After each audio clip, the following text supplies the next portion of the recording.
Into the wild I'll go, and into the wild I am. It's been a while, freedom child, since I left my roots back home. Into the wild I'll go, and into the wild I am.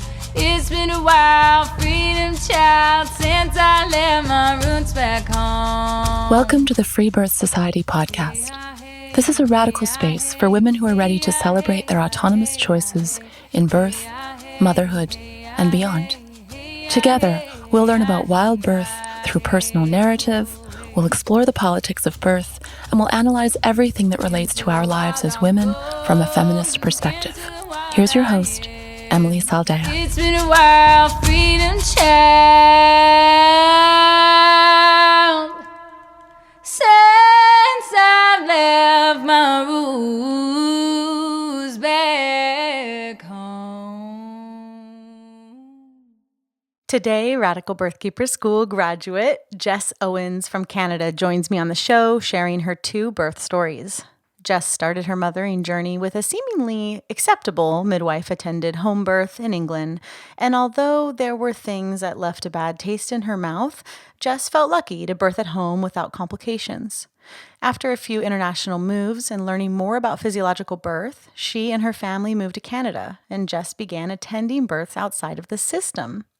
Jess became pregnant again and enrolled in the RBK school, all while building community and a flourishing birth-keeping business, entirely by word of mouth. She goes on to birth her son in total power, as did so many other women from her cohort. Jess offers a beautiful story of trust and the incredible ripple effect that taking birth back into the hands of women creates. Here at Freebirth Society, we are always seeking new ways to share the magic of free birth with more women who deserve to know these truths. And you may have heard about an exciting project we've had in the works for a while now, our Freebirth YouTube channel. It is so close to being complete, we only need a few more videos before we go live. So if you have a free birth video that you'd like to share for the education of women and families around the world, please submit your story to us. I'm also excited to share that I will be conducting the first of its kind free birth research study to produce some real hard numbers around the true nature of sovereign birth. And I'm looking for a professional researcher to consult with on this project. If that is you, please reach out. I'm going to need all the help I can get. One last thing. If you haven't grabbed our Freebirth Starter Kit yet, what are you even doing? If you're listening to this podcast, the Freebirth Starter Kit is for you. It's totally free, and it includes over 3 hours of direct teachings from me on all the basics of free birth. What is it? Why do women do it? Is it safe? The big what ifs, placenta and cord care, and of course, so much more. You'll also get a huge ebook that we made full of inspiring sovereign birth stories written in the words of the mothers themselves, and a guide to our top podcast episodes for preparing yourself for free birth. This is an invaluable resource to any woman, and thousands of women have already claimed it. Again, it's totally free, so just head over to freebirthsociety.com/starterkit-opt-in to grab it. Okay, let's get into Jess's story.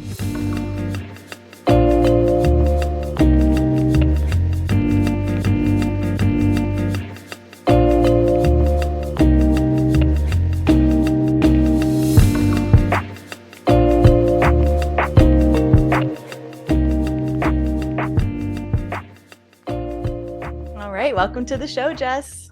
Thank you. Happy to be here. Yeah, I'm excited to have you because obviously you were in a previous round of RBK, but I didn't get to really hear your whole story, and you were pregnant during that round. And so this is really fun to reconnect after your free birth. So I first have to ask, you're from New Brunswick, Canada, but are you connected to Yo at all? That's such a small area.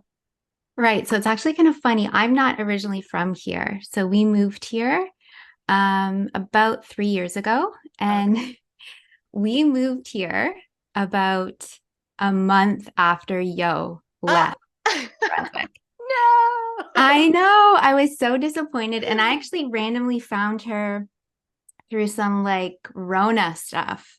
I hadn't even heard of her at this point 3 years ago.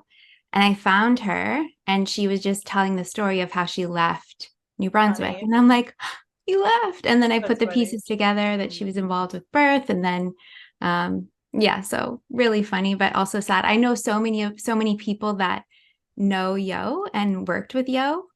I Because New bet. Brunswick is a really small place. So And so you're both a free birther now, and also you do birth work outside the system. Yes, yes. So I want to hear it all. Who are you when you start doing that? Are you a birth worker first and then become a mom, or just what is the story of Jess getting into all of this? Okay. Yeah, I was a mother first before I got into birth work. That's what kind of opened the door to that for me, for sure. Um, so I guess, yeah, I mean, before I was a mother, I was I was a traveling, very transient person. So for my husband's work, we moved around a lot. So we lived in Europe for a while. We lived in the States before that. And we were just moving around quite frequently. And then that kind of just became a huge part of our life, was not only moving around, but also traveling. Um, so we would travel for fun and also for his work as well. And we were just loving life as a young um, married couple.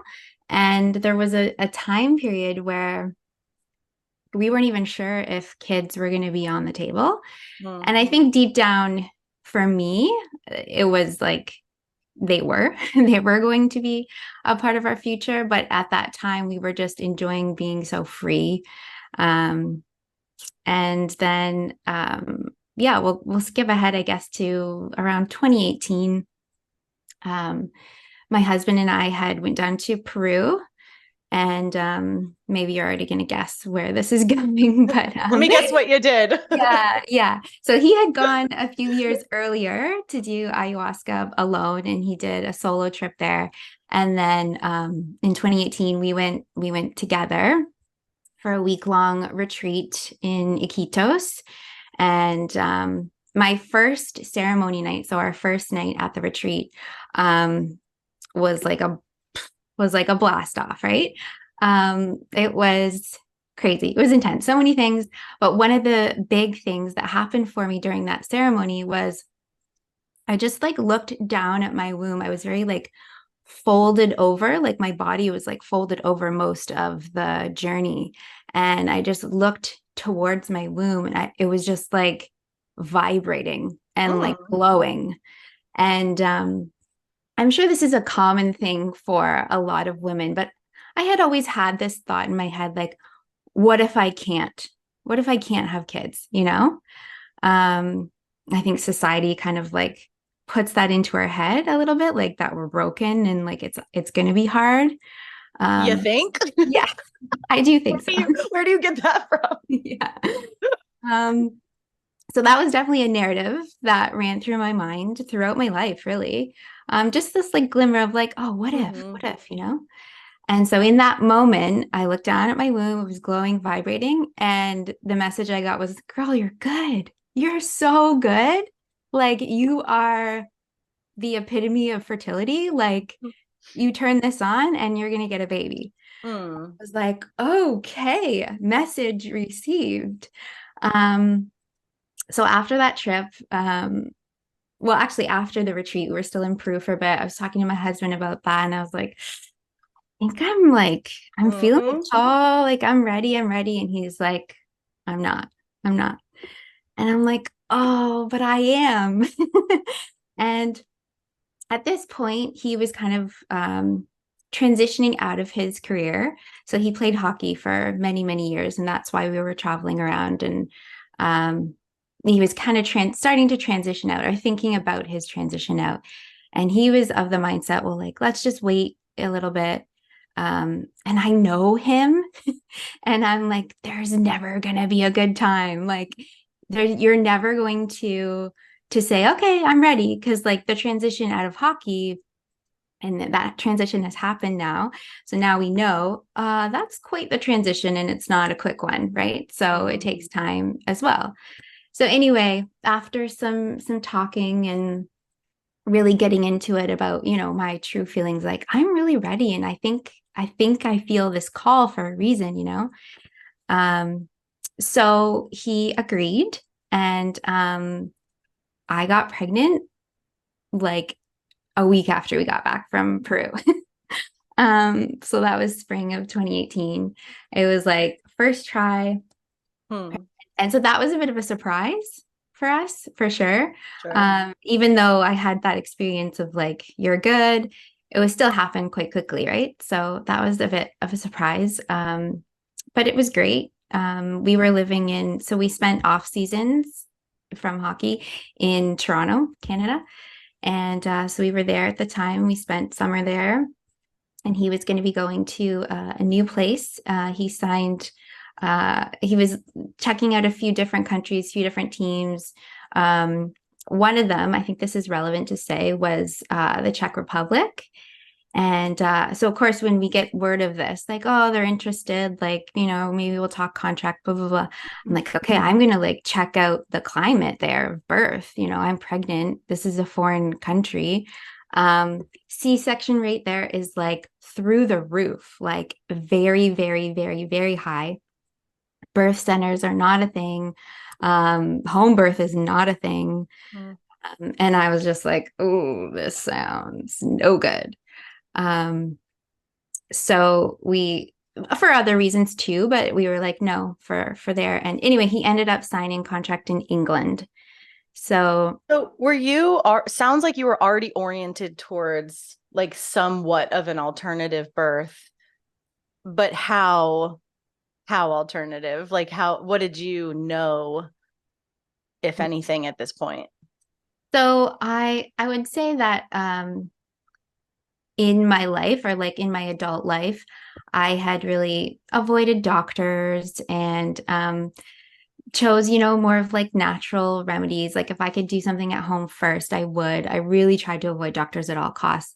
I didn't have like anyone experience that, made that so. It was just an intuition thing, I guess. And yeah, so that was already kind of my viewpoint. But honestly, I hadn't really had too many people close to me who had chose a home birth at all. And I wasn't even sure at that point if I wanted a home birth because we didn't have a home. We didn't know where we were going. I had a friend who had birthed in a birth center who had a good experience. So that was definitely on the table for wherever we were going to go. Yeah, I would say hospital was like, it didn't seem like the place for me, for sure. So you guys choose England? Yeah, we choose England, and we leave to go to England in early August. So I'm about 16 weeks pregnant at that point. And as soon as I get there, so there's a team doctor. So they know I'm pregnant. So the team doctor sets me up with a midwife, because in England, that's like the default is a midwife. If you have like a high risk pregnancy, or I guess if you choose to, you could go with an OB, but generally speaking, default is midwife. But then you do have your choice of where you want to give birth, whether it be in the hospital. The city that we were in, they had what was called, this is so silly, a midwife-led unit. And it's just a wing of the hospital. Like it's nothing. And they call it, that's like their version of like a birth center, but it was attached to the hospital. So it's like not anything like that. Or you could give birth at home. And since we were in this home, this apartment, this house, it didn't feel like ours. It was, furniture that wasn't ours, which we're very used to having been in this lifestyle for a while. But this year was a bit different, right? And I wanted eventually probably to nest a bit. We were going to be there for a few months after the baby was born before we went back to Canada. But still, it just didn't feel like home. And I think that was my reasoning because I did make a decision, kind of. I was like, okay, I guess I choose the midwife-led unit. Question. Yeah. or statement, that is less like home though. I know. Where you sleep at night is way more, it is your literal home, even for a short time. Yeah. And a birth center, fake birth center, whatever, inarguably is way less familiar. So what was the real reason? Yeah, good question. I think my husband had some reservations about me giving birth at home, not for the safety factor, not because he had fear. He's not a fearful person at all. He's very supportive, but he was like, so we lived in an apartment complex, and literally, like, the person above me was a teammate of his. And he's like, what if you're loud? What if it's this? Da, da, da. And I'm like, I don't think that's an issue. Like, I really don't. And he was like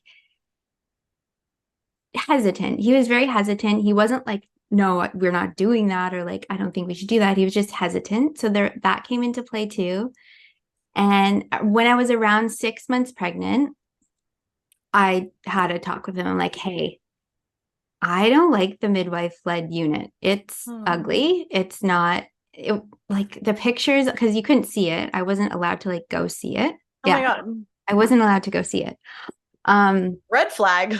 Yeah. All the pictures online of it looked sterile. It looked like a hospital room with like an exercise ball and like. You mean it looked like exactly what it was? Yeah, it was horrible. It was horrible. And I was like, I can't do it. So we decided, okay, home birth. But that was pretty late in my pregnancy, like around 6 months. So I jumped ahead a bit, but I get this midwife. I get assigned a midwife who is on sick leave. So I get assigned her, but I don't have her. I don't see her. Whoa. I'm like, why is that? That makes no sense. Why would I be assigned someone who's not currently working right now? So I end up seeing multiple midwives, someone different every appointment. And it's just like, there's no like personal connection at all. Throughout those appointments, I'm just a name on a piece of paper. They're just looking down, like barely giving me eye contact. It was not the prenatal care that I had hoped for at all. It was, I didn't enjoy my appointments. My appointments were at a general practice family doctor's office. I'm sitting in a room with a bunch of sick people. You know, I'm like glowing, thriving, feeling great. And I'm surrounded by sick people and having to go see this midwife who doesn't care about me.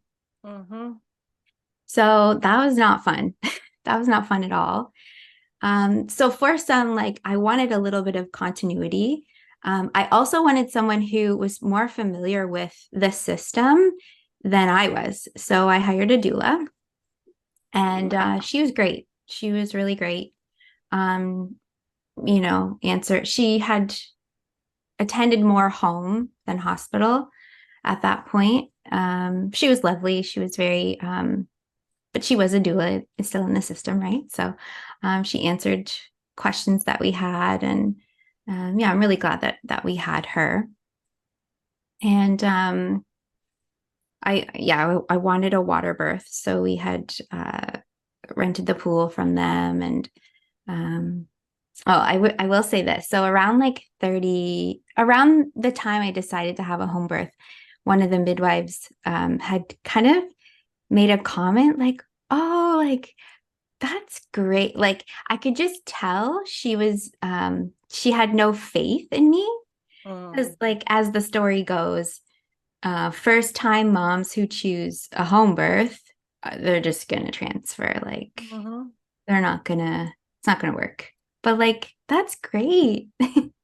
So that's the vibe I got throughout my visits with the midwives.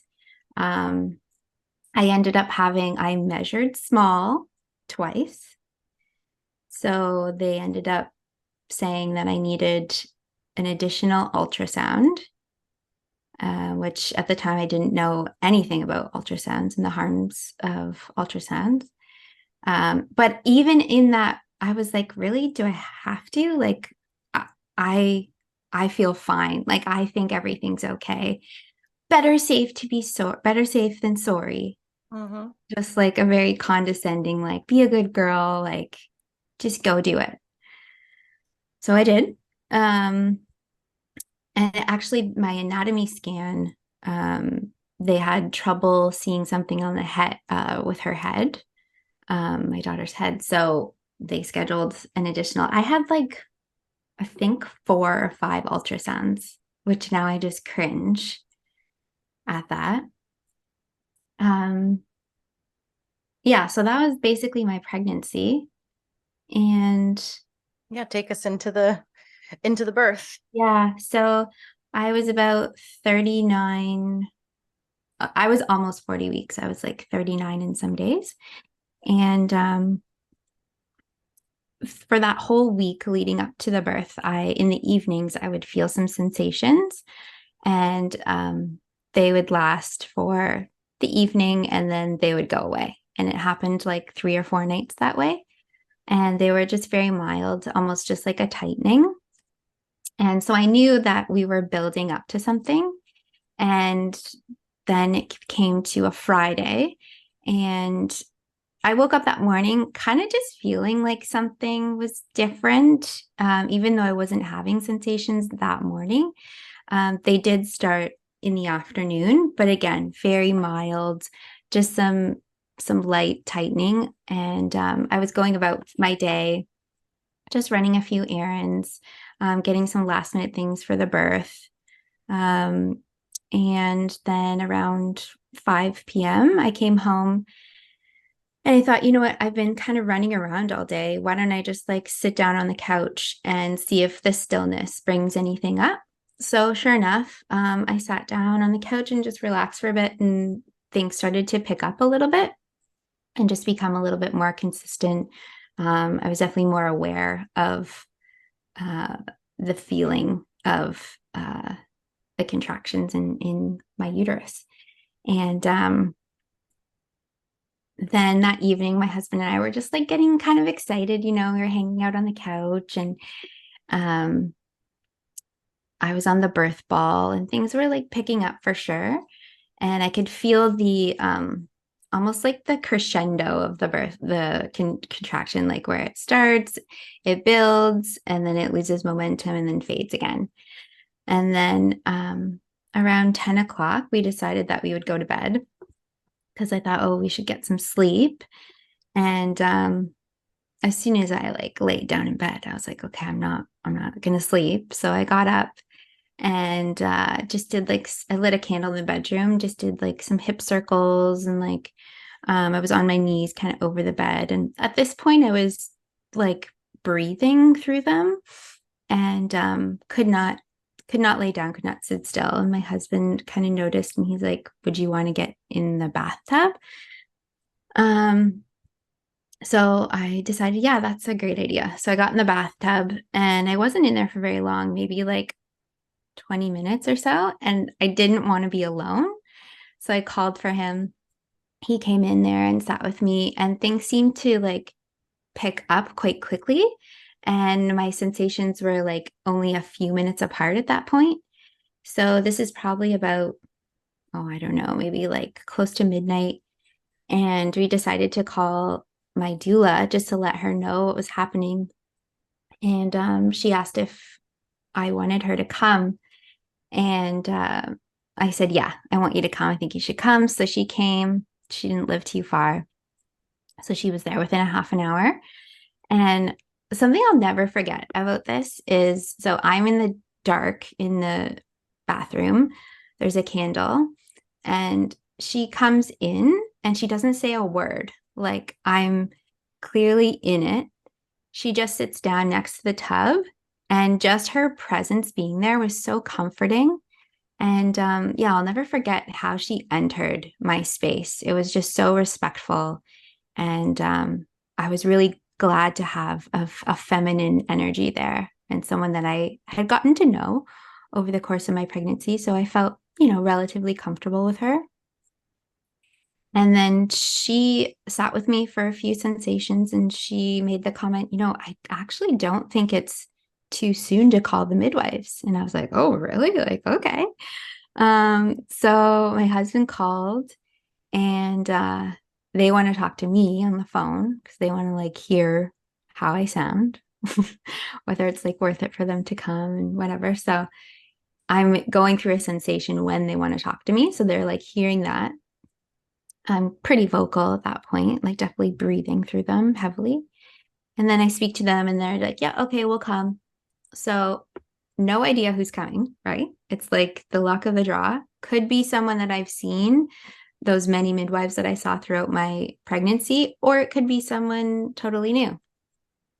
So you call like a hotline and they dispatch somebody? Yes, exactly. That's a trip.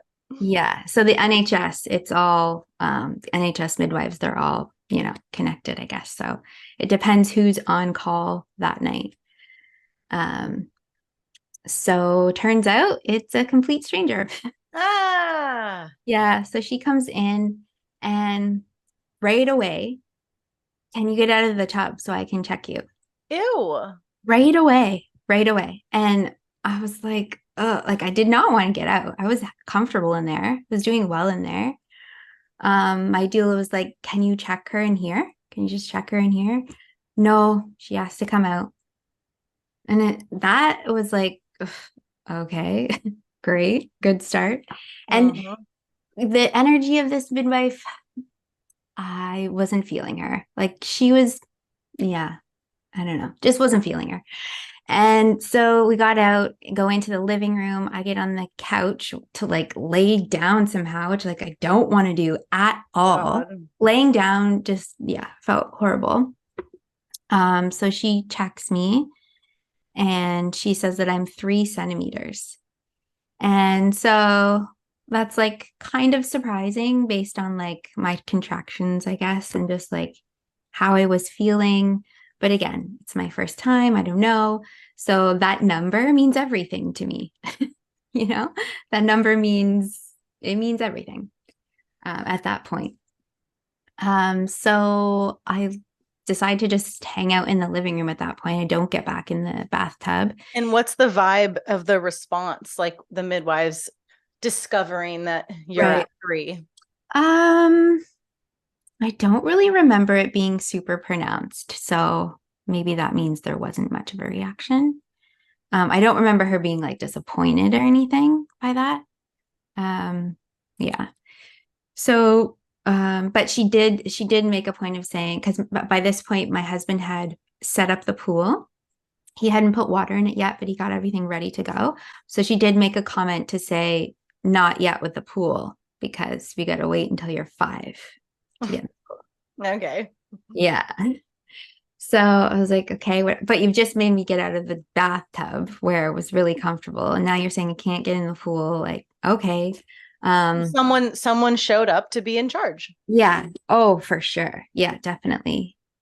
And it's funny looking back, I'll just comment this, that the midwives they felt just like annoying. Like I wanted to like they were flies that I wanted to swat away. And they just kept taking me out and taking me out and taking me out. I mean, you basically just described medical midwifery. Yeah. Oh, totally.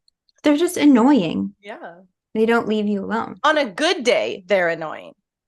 Right. On a bad day, they're a lot worse. Yes, that's true. And I can talk more about that later because I have an opinion about the whole, thing. But anyways, so at that point, I'm like just trying to get comfortable. I'm in the living room. I do go on the bed for a bit, like propped up on pillows. I'm on my side. I'm standing up. I remember having a sensation while standing, like holding on to my doula, and it was really, really intense. And after looking to her as an authority for sure and saying, oh, that was really big.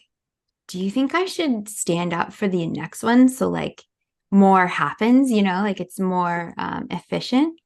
And she's like, good on her. She's like, you could, or you could do something else. Like she didn't say anything, to me. So anyways, a lot of back and forth, a lot of different positions. And then she checks me again And I am like, I think I'm 5. And then she says, okay, you can get in the pool now. So I get in the pool and it's such a relief. Like the hot water was just made me relax, made me feel really comfortable. So I stayed in there for quite some time, although I was kind of in and out often. And then, yeah, time's a bit blurry, but I go on laboring for quite some time. And then I do start to feel the urge to push. And I just kind of start pushing. And she's asking me, the midwife is asking me, are you doing that? Or do you feel like you feel the urge to push? I didn't really understand the question. I was kind of like, and then I had a sensation, so I wasn't able to answer her. And then my next break, I was like, no, like I'm not doing that. It's just like happening. But what a weird question to ask. What a weird question. Can you imagine asking a woman that? No. Are you doing that? So dumb. Yeah. So it's just like, how many ways does she not trust you? Yeah, for sure. Yeah, because she didn't know how if I was at a 10 at that point. Of course. She hadn't had her fingers inside you recently. Yeah. Yeah, of course. Yeah. So she has no other skill set to figure out, or not even figure out, to lean into where you may be, as if it even matters. That's the other just stupid part about this, and about medical midwifery. What's it matter? It only matters in the context of your arbitrary rules and regulations. That's it. And that question, for sure, when she posed that question, I was like, oh, Right. Makes you heady. Yeah. So, but there was no controlling it either. Like it was the weird thing of like my body's doing it, but like, should I ease up a bit or like whatever? So I'm pushing, and I was pushing for probably like 2.5 hours. And at that point, I think she was, or as time is progressing, she's probably, looking at her watch and being like, this is taking a while. Like, what's going on? She had checked me again, and I was 10. So yeah, I was just continuing to push. I was in and out of the pool. At this point, I had gotten out of the pool. My doula was behind me, kind of supporting me, and then I was trying to push too, because I was like, okay, I just want this to be over. So I was also, putting in some effort there too. And my waters hadn't released at this point. So you could see right before my daughter emerged, you could see like the bag of waters kind of like bulging, and then her head was behind it. I didn't see it. My husband said that's what it looked like. And the midwives, so by this time there's 2 midwives there, because they call an additional one when the baby's about to be born. And the second one, her energy was just a little softer, and I appreciated her presence there. So then they made a comment like about breaking my waters, because they thought maybe that was making it harder for my daughter to come out. And I had a quick I'm in the throes of it, but I'm asking my doula, like, what do you think? Like, and she's like, you've done everything up until this point yourself. Like, I think you can do it. And I'm like, yeah, I can do it. Like, I can do it. And then the next push, she was born, and her bag burst as she emerged. And she was kind of like, I was on all fours. So she kind of landed on the floor, and my arms were like jello from like leaning up against the chair for so long. So I did ask for help. I'm like, help. And they helped me. The midwives helped me bring her to my chest. And so if that's an interesting point, because if they hadn't have been there, right? I would have grabbed her. You would have just picked up your baby, which is fine too, Yeah. So interesting. These little pieces.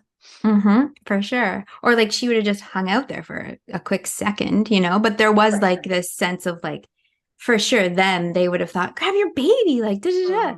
But she could have hung out there for a quick second while I just snapped out of it and grabbed her onto my chest. But anyway, she came onto my chest. We knew she was a girl, so we had chosen to find out her sex.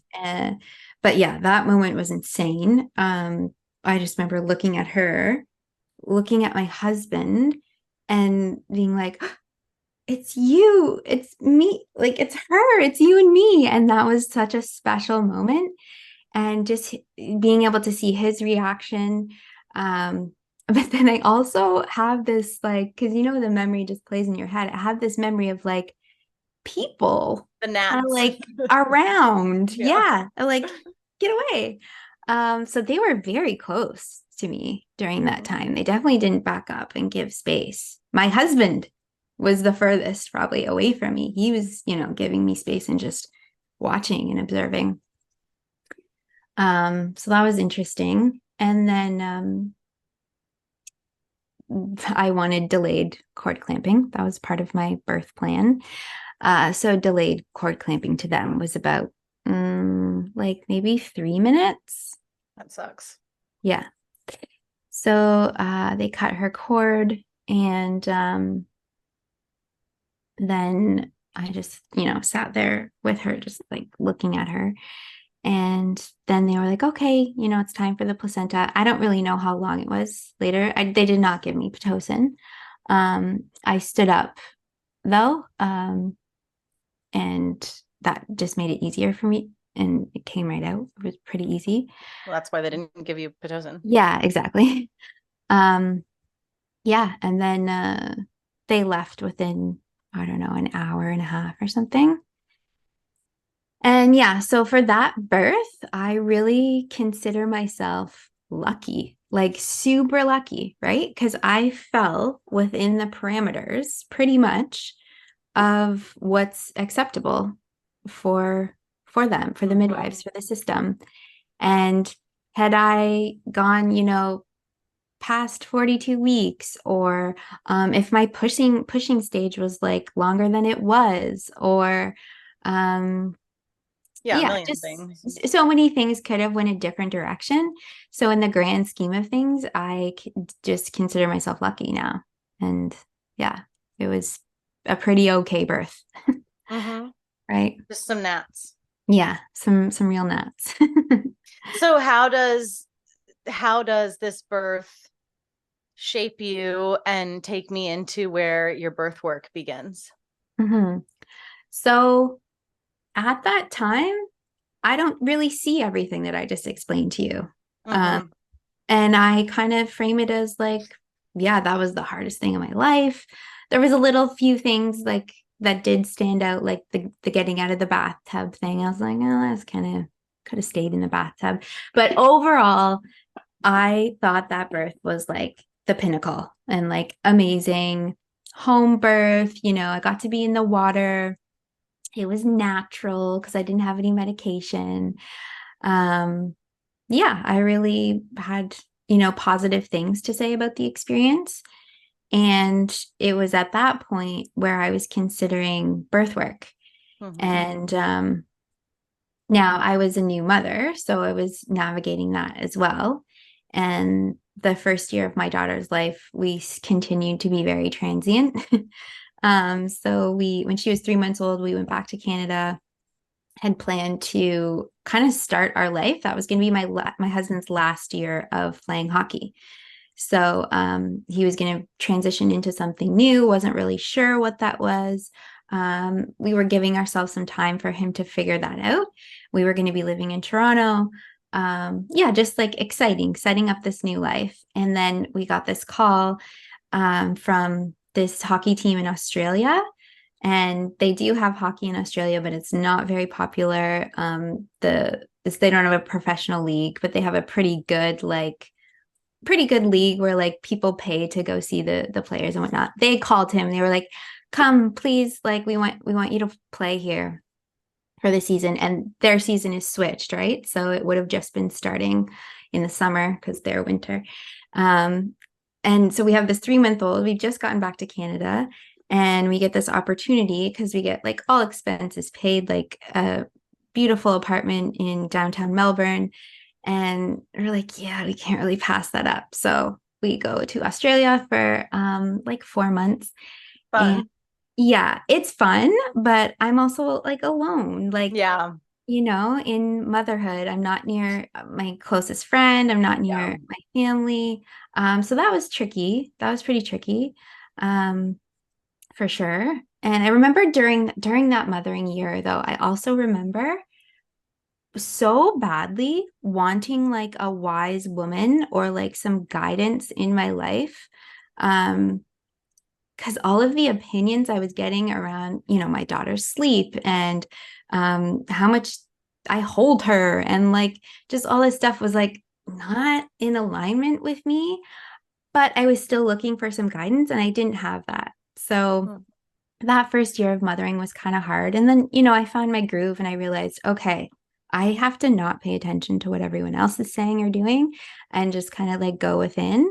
And that made mothering a lot easier for Right. sure. And then, eventually I did find my community of women who are amazing. Um, so yeah, then after my daughter's like we get home to Canada after Australia. My husband still he decides to do like a boot camp for coding. So he's gonna get into like computers. And we're staying with his parents and which is comes with its own challenges with a baby. Um, and then anyway, he gets a job in Toronto. So then we get our own apartment there. And this is like the beginning of the next chapter. He gets that job in February of 2020. Oh. So a month later, we all know what happens. And Dun dun dun. yeah, so this is an apprenticeship too. So this is a 6-month paid apprenticeship. So he's gonna be getting like mentored in the office, like a really cool startup. And then he gets sent to work at home and doesn't get the mentorship. We're in a 1-bedroom apartment with a 1-year-old. So he's on like Zoom meetings, like there's nowhere for him to go. So we were like, okay, this isn't working. We got to get out of here. We need more space. We need outdoor space. We didn't really have outdoor space. Parks were closing in Toronto. It was crazy. So we went back to live with his parents for a bit to like regroup. He was working from home, so it didn't matter that he wasn't. We were in Niagara Falls with his parents. So anyway, we're like trying to figure our life out, trying to figure out where we're gonna live, and his internship ends. They don't hire him on again. So he's without a job. But like we're fine. He's just kind of like looking, maybe gonna go out on his own. And we decide we do not want to go back to Toronto. It's really expensive there. Let's look for something else, but it's also quite expensive in our hometown of Niagara Falls as well. Where can we go? So then we start looking, and New Brunswick is one of the most affordable provinces in Canada. So we're like, let's just go there. Like, why not? So friends of ours had moved here just before us. So we would have some friends there. So we bought a house here. We didn't see the house before we bought it. We just was like sight unseen, like our realtor FaceTimed us, took a video. We're like, yeah, that'll do. So we bought this house that we're currently in, and we moved to New Brunswick. And it was around this time after we got settled that I was starting to think of like, okay, I think I'd like to start, working outside the home again. I was a yoga teacher prior to becoming a mom. So I was, teaching a lot of yoga. I hadn't really gotten back into that. I was feeling a call for something different. And throughout that time, I was still kind of devouring like birth stuff. I was reading birth books. I hadn't discovered the Freebirth Society yet, but I was just like eating it all up, right? And thinking I was going to become a doula. So February of 2021, I signed up for a doula training with a big, organization. And I kid you not, the night before the doula training starts, I found Freebirth Society the night Well, before. bam. And I was like, so like, wow, That's funny. amazing. I was like, just looking at your Instagram posts, and I hadn't even listened to a podcast at that point, but because I found Yo, and then I found you, and then I found, just all of your work, and I was like, oh, this is amazing. And then I had the thought, I'm like, am I making like the wrong choice here the night before? And then I'm like, oh, I'm already signed up. Like, just do it. So this is still COVID era. So yeah, I do the doula training. Realize it's not in alignment at all. So I don't continue to get certified. I just like stop and like whatever. So I just start devouring the podcast, and then realize that like I feel this call to bring in another baby. And I wasn't sure. We weren't sure if we were going to be having another baby, but I really felt this. I actually felt the like very male energy of this spirit coming through. And my husband was not on board. So again, we had to kind of work through that. And he was then in agreement, and we conceived in the spring of 2022. And then at around 6 weeks, that pregnancy released. And yeah, I wasn't sad. It wasn't like a sadness. It was just like, oh, okay. This is like, there was some disappointment for sure, but I didn't sit in that for too long. And I was like, okay, let's try again. Like, no big deal. I know nothing's wrong. Like, it's just a little trial run. And then I got pregnant the very next ovulation. So literally 2 weeks after I had released that pregnancy, I got pregnant again. And immediately knew, this was going to be way different. By that point, I had attended birth, right? So I had been attending births outside of the system in New Brunswick. The women were asking for it. So it was a true call from my community. And I didn't do the doula thing. So I was like, you know what? This is what I'm going to do. And I had attended a few births by that point, by the time I had gotten pregnant myself. And so Freebirth, it was definitely, that's how it was going to be. So, excuse me. So, I mean, I think for a lot of women, they can't comprehend how a woman goes from thinking she'll be a doula, saying no to that, and then somehow finding women to attend outside the system. Is there anything to say about like that bridge? Because like, yeah, what did you do? How did you put yourself out there? How did those women find you? How was it, just through your social network? Yeah, it was definitely through my social network. I had found, I had been in contact through a homeschooling group, a woman who used to attend births here outside of the system who was no longer. And then when she found out that I was on the like doula path, but was like, it's not really working, she was like, oh, okay, I'll keep you in mind if I hear of anyone. And I'll send them your way. And I'm like, okay. So then a woman contacted me. Nice. It was my first birth. And I was like, sure. Like, yeah, we can do this. I was a little hesitant. She's like, oh no, I want you at my birth. I can tell. I'm like, she's like, I want you. And I was like, okay, let's do it. And it went amazing. That was my first birth. It went so well. And they just kept coming. Right. Like, they just do. Like, it's word of mouth only. Like, by that point, there was no advertising or anything. So yeah, I was attending birth throughout this pregnancy as well. I knew it was going to be a wild pregnancy for sure. So I had also got pregnant in August. In October, I signed up for RBK school. So I did the school in the winter leading into the spring.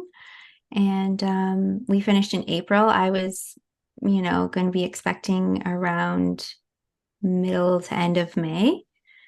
So I had a little time there to just chill after the school. The school was amazing. Such a great thing to do while you're pregnant too. And there was so many of us pregnant right around the same time. There was like baby 1 week, another baby, another baby, another baby. It was so cool. So cool. So yeah, my pregnancy was like super easy breezy. Like I was just in full trust. My husband was super on board. He knew so much about birth, and like birth outside the system, free birth by that point, because I was just like, telling him stuff all the time. He was like, yeah, of course, let's go. And there was only one moment of that pregnancy. I was about 36 weeks, and I was like, I had been palpating myself, and I had been using the fetoscope kind of unsuccessfully. Like I got it a couple times. Most times I was listening to the placenta, and I knew I was. And I was like, okay. So around 36 weeks, I was like, is this baby breech? And it's just, there was no reason for me to actually think that. It was just like, I couldn't quite figure out what was. Of course, who doesn't play with those ideas? Yeah. So that was the only time. And I was like, but what if the baby, like, I was like for a second entertaining like an ultrasound, but I was like, no, I'm not gonna do that. And then I thought, okay, what if the outcome is that the baby is breech? What changes about my decisions? And nothing would change. So then I decided I don't need that. And then, yeah, I got over that pretty quickly. I guess the argument for it would be, even though it's nonsensical because babies could flip back, but it would give you a sense of control in your ability to prepare for that particular presentation. You know what I mean? Yeah. Yeah. But like, it still doesn't make any sense because a 36-week presentation is literally meaningless to what's going to happen 5 weeks later. Yeah. Yeah. I had decided that it actually may be better if it was a surprise though. So yeah, that's a good point, right? I mean, ultrasound is all about the illusion of control. Yeah. And so to opt out of that or to not opt into it, is to contend. It means to grapple with our own desire for control and to face the truth, right? Which is that we don't have it. Yeah. Yeah. Yeah. So then comes, I'm around, 39 weeks in some days. And I woke up early, like really early one morning, and I sneak out of the bedroom where my daughter and my husband are sleeping, and I'm like just chilling on the couch. I'm like, what was that? It was like the faintest little something. And I'm like, was that what I think it is? And at this point, I hadn't felt anything. Didn't get any like practice sensations, nothing beforehand. So it was my very first sign of anything. And then sure enough, throughout that day, they just kept building and they were still very light. We went to my friend's house. We took a little walk on the beach with the kids. I had come home like in the afternoon. It was kind of like getting dinner ready, playing with my daughter. Just kind of feeling them, but they were gradually building for sure. And then after dinner, my daughter goes to bed. Me and my husband are sitting on the couch, and I'm like, yeah, I think like something's happening. And it's funny because it was the same trajectory as my daughter's, like same timeline. And he's like, okay, like I'm gonna get a few things like sorted. He's like, how are you feeling? And I'll never forget when he asked this question because I'm like, well, I feel excited, but I also feel like I'm about to do ayahuasca or DMT or something. Yeah. It's that anticipation. And I told him, like, I didn't have this with Irie, with her, with early labor with her, because I didn't know what to expect. And I didn't have this the first time I did mushrooms because I didn't know what to expect. But like every subsequent time, it's like, it's coming. So there's this like build up, right? And I'm like, I feel like I'm about to go on a big journey. So then things progress throughout the night. And around 10 o'clock is the point where I'm like, can't be doing other things and need to go inward and focus on my breath. And I sent my husband to bed. Hopefully he could get some sleep. And And then I ended up waking him up not too long after. He started a fire. The evenings were still getting like a little chilly at this point. So he got a fire going. And for the next like hours, like, I don't know, maybe like 4 hours, I was in it. Like I was fully in it. Like this birth humbled me. This birth was way more intense than my first, which I was not expecting at all. But I was also very aware that birth is wild. It is spontaneous. It's unpredictable in a sense, but also very straightforward and simple, as Yolanda likes to say. But yeah, so this birth was wild. I was wild. I was very loud. My daughter had woken up, so she joined us. I was just flopping around all over the floor. The intensity that I was feeling in my pelvis was insane. I was like opening, like just, it was very painful. I had a very painful birth. There's no way around that, I guess, for me. And I was in the bath for a bit, and my waters were intact still. And I was begging for them to break because I was like, I know I'll get relief if my waters break. And sure enough, I was sitting on the toilet and finally they burst open, which I didn't have that experience with my first birth. So that was interesting.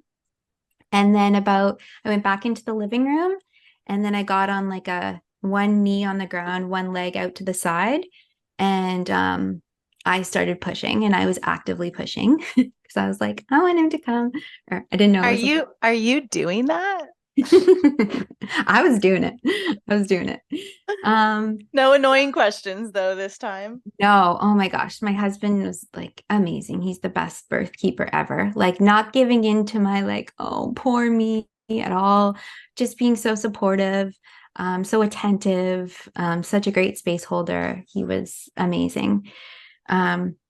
And we're trying to film a lot of this too. My husband makes videos for a living and for a hobby. So we're trying to like put together a video. So he's got like cameras going, but he's like turning them off and on because like not running them for 8 hours.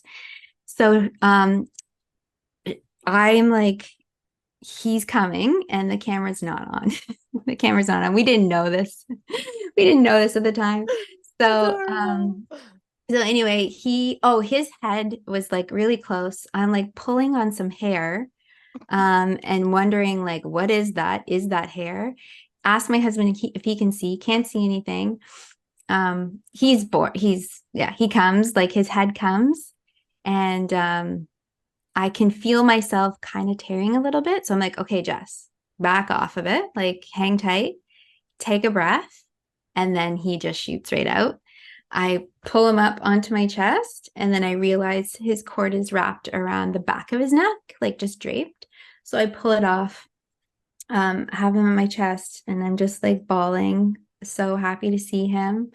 My husband's calling my daughter, who's now in the other room, to come. She had fallen asleep. So then he goes and grabs her. Before he goes and grabs her, I look between his legs, and I'm like, it's a boy. Just start crying. And my husband's like, it's a boy. And my daughter comes, so she's like half asleep, and like there's now a baby here. Yeah, so amazing. So amazing. I get like as comfortable as I can on the floor and just chill there for a bit, and then making note of the time, kind of, because just wanted to be aware of the time for his birth, but then also just for the placenta. And about half an hour later, my husband puts a bowl under, and placenta just plops right out. Oh, it was really easy. I was really grateful for that it just came right out. We call my very best friend, who I had actually planned on calling to come to the birth, but that didn't happen. There was just no time where I wanted to invite another. I feel you. We have very similar birth stories. We do. And it's funny because I listened to your story. Your birth story came out like 2 or 3 days after my son was born. Oh, how funny. On the podcast. And I'm like in my postpartum bed listening to your story, and I'm like, whoa, it's the same. It's the same. It sounds super similar. Yeah. So So yeah, my friend comes after the placenta. We delivered the placenta. I call her and she comes and just takes such good care of us. She's like Aw, so giving me nice. a little sponge bath and like just being so, yeah, she's amazing. And yeah, that was it. And then we were in our little bubble of love, and it was beautiful and it was perfect and it was definitely how it was supposed to be, And it was such a nice family birth. Simple and sweet. Yeah. Yeah. Birthing without gnats. Jess's free birth. It's so funny. Oh my gosh. Yeah, it's true. I love it. I love it. So many women have, equated ayahuasca to free birth. Oh man, it is. How can you not? Yeah. Yeah, for sure. Beautiful. Anything else you want to say before we wrap? Yeah, I guess I can say that so my son is 4 months old now, so I'm not currently attending births, but I am starting to get back into the headspace of work and stuff. So I'm going to be opening up some coaching spaces for women, which you can find on my website. So yeah. Yeah, say your website. Oh, yeah. So it's birthwisdomwithin.com. And on Instagram, it's birthwisdomwithin. Perfect. Love it. Thank you so much. Thank you. So nice to hear. Thanks, Emily.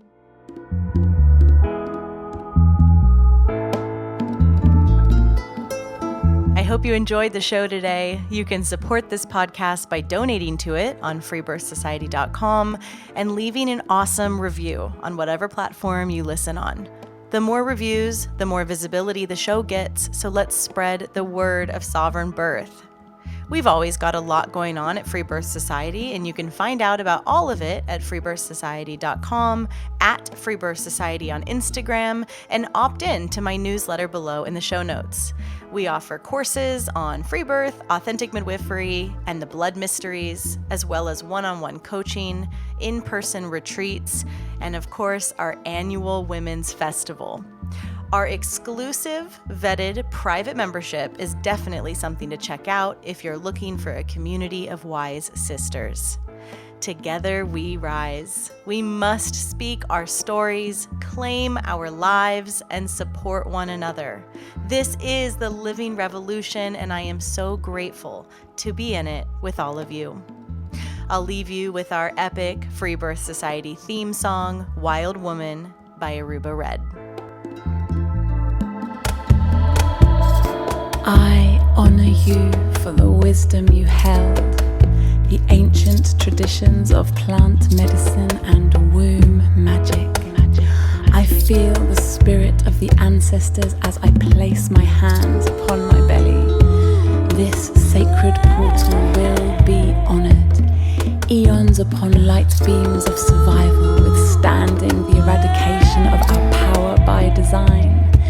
I will not allow the separation of our young to be forced upon me. My sisters will no longer birth in captivity. The picket line redefined from burning our wild women to paralyzing us and drugging our babes. Strapped down in a clinical white bed, drying up the milk from our breasts. Keep your needles. My family will never again be doomed to chase those dragons or your poison. We reject your fear. We choose love. Everything with intention. Death, ascension. I will fly and bring her back